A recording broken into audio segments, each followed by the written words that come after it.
Welcome to Breaking the Set. I'm Abby Martin. Well, guys, it's been 8 long days since the government shut down and closed its doors for business. Since then, 800,000 federal employees have been lingering without pay. National parks, monuments, and historic graveyards all closed, weddings canceled, drum circles thwarted, and kindergartners playing legal hooky. But there is one group of federal employees deemed so vital to this country that they have been ordered back to work. Now, you probably think I'm talking about food and safety inspectors, considering how 91% of imported seafood isn't being checked, and the fact that 3 miners have already died since the shutdown because of lack of oversight on the job. But no, I'm talking about the industry that this government favors the most: defense. See, Secretary of Defense Chuck Hagel recently ordered most of its 350,000 civilian defense contractors back to work, citing that they are so critical to protecting national security. Yep, gotta keep the military-industrial complex moving. Keep them happy. After all, war is what's funding this economy, am I right? Look, I'm not knocking the fact that people are getting their jobs back. That's a good thing. What's ridiculous is why defense is more of a priority than safety and education. What's absurd is needing oil barons to keep Head Start afloat. You heard that right. An ex-Enron executive just pledged $10 million to allow the underprivileged preschool program to continue operating amidst the shutdown sham. And really, that's what the shutdown is. One giant sham. And guess who the suckers are? Us.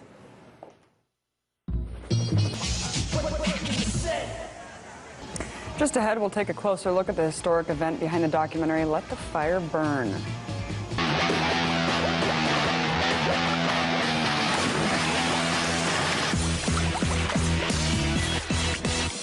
May 13, 1985, one of the darkest days in Philadelphia's history. It was on this day that the Philadelphia government decided to firebomb an entire neighborhood, killing 11 people and incinerating 61 homes, all in the name of taking out the political group MOVE, something that filmmaker Jason Osders decided to investigate in his documentary, Let the Fire Burn.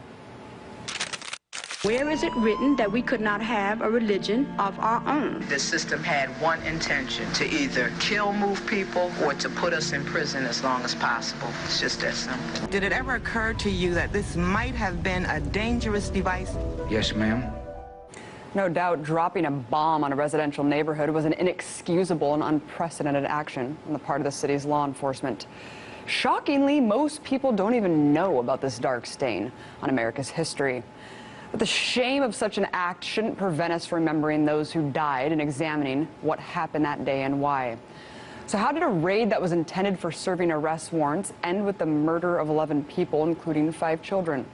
Well, MOVE was a Philadelphia-based black liberation group founded by a man named John Africa. The group advocated a radical form of politics, advocating for the return of a hunter-gatherer type lifestyle.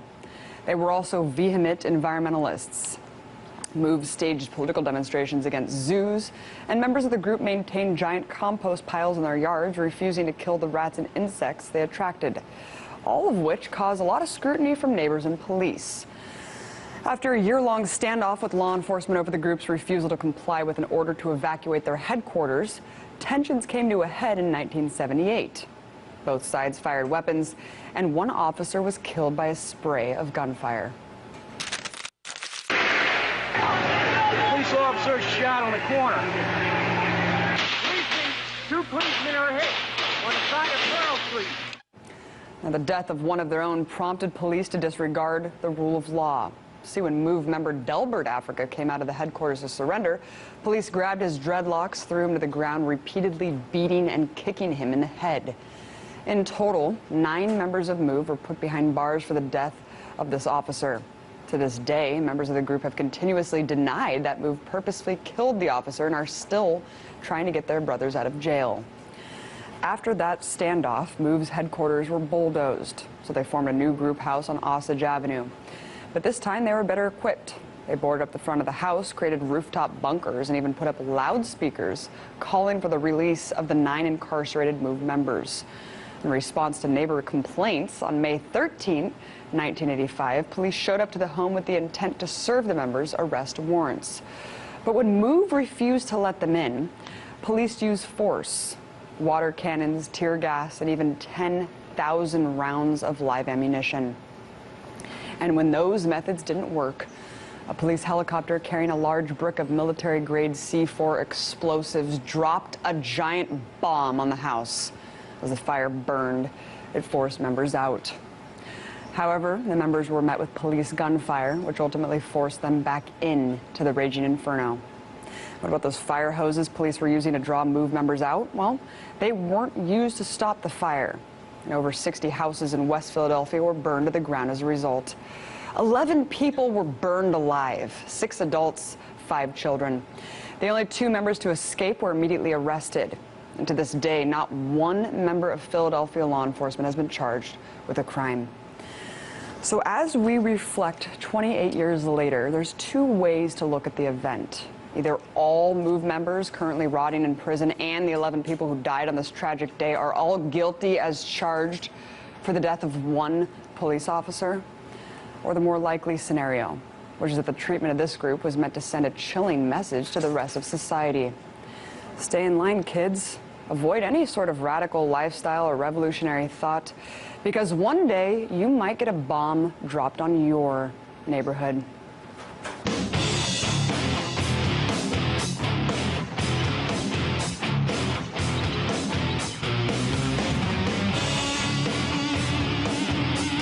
When was the last time you took a good look at your neighborhood cops? Well, you might have noticed that today police look a hell of a lot different than they did 50 years ago.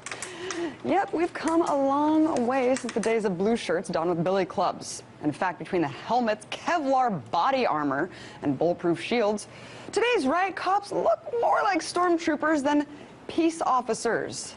But it's not just police uniforms that have evolved. It's also the changing tactics and technology that are turning city streets into battlefields.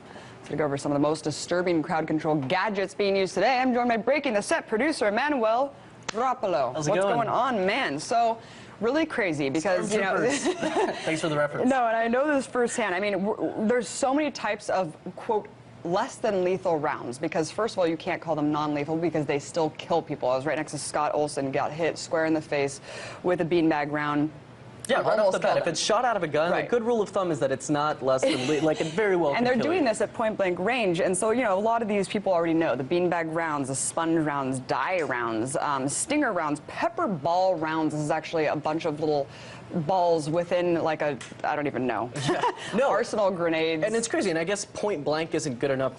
We just flashed a kind of a photograph of one of these new devices, which is, you know, from the most trusted name in electrocuting people, Taser International. You have this shotgun that fires this. There it is, right there. It fires this projectile, which actually will tase a person. It's insane what they're able to do with this thing. It's called the X12. It's a 12-gauge shotgun that can fire a extended range electronic projectile because 100 that's what feet we away. need. Because that's what we need. You know, I mean, we're not tasing enough people. People are already dying from taser-related deaths. Oh my God, 500 people since 2001 have died as a direct result of tasers. Well, and you can argue that if you want, but that's Amnesty International, that's ACLU that are providing these statistics. We've been reporting this on the show before. We already have such a gun-happy police force, so overly militarized. Do we really need to be arming cops with taser guns now? No, I mean, like, it's just unbelievable. It's not just taser shotguns. I mean, it's all about, it's the tase craze. Everybody's tasing crazy. Tase craze. Tasey crazy. But let's talk about the stun cuffs, because if we thought it couldn't get crazier, it is. 800,000 volts in these stun cuffs that you're looking at right now. Wow. They're actually already in use, believe it or not. The Buchanan County Sheriff's Department is already using these things. There are 2 of them. I'd hate to be the guinea pig. That's all I have to say. We've covered a similar device before, which is probably the line of the future. If these are already in production, these can There's even shock cuffs you. that can administer drugs. Yeah. Let's talk about this, because this is really shocking. I don't understand how police would justify using this on protesters. Less than lethal landmines? Yeah, I mean, that's kind of the way things are these days. I mean, you take it from the battlefield and you apply it to the streets to...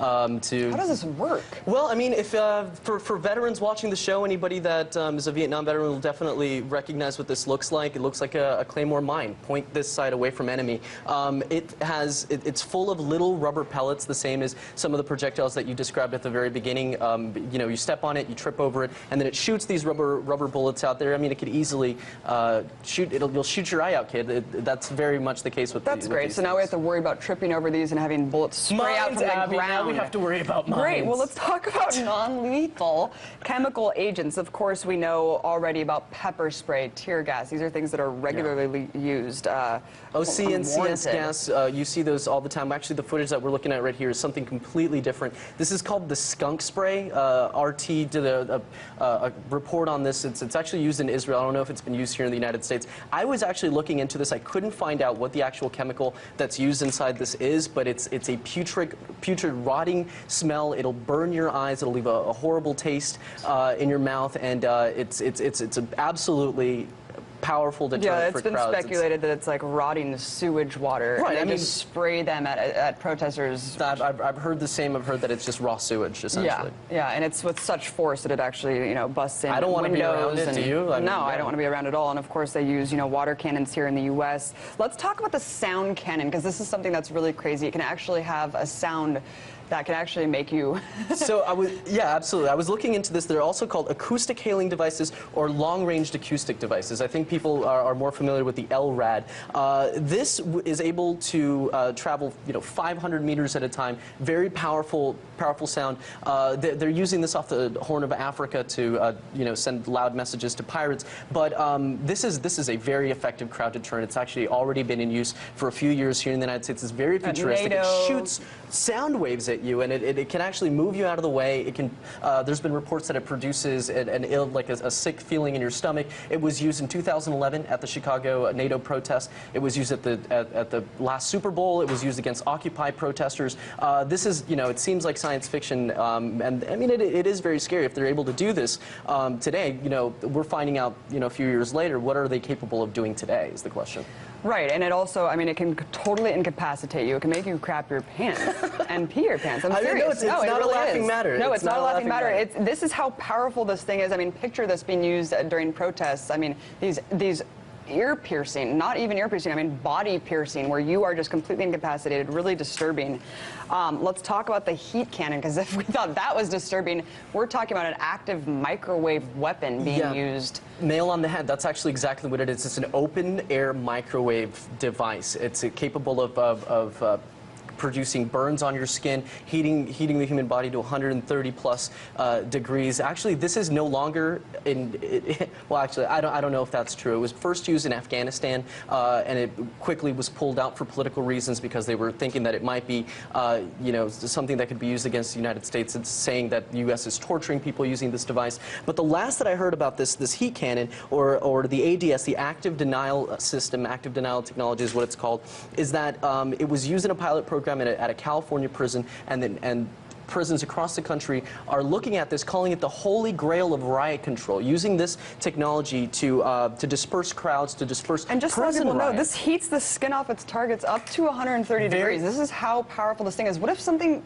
malfunctions? I mean, physicians have already said that this has all the potential to be a deadly device. This is not less than lethal. This is one of those things that we should look at right now and say, look, this is a little bit too much. Yes, you could use this for torture. Yes, you can kill people with this. There's really no reason to be pulling things off the battlefield and using them here at home. Like, these are the things that we really need to resist. Thank you so much, Manuel Rapolo, BTS producer. Appreciate you breaking all this down. Thanks, Abby. That's a wrap for us here in D.C., you guys. See you right back here to break the set all over again tomorrow.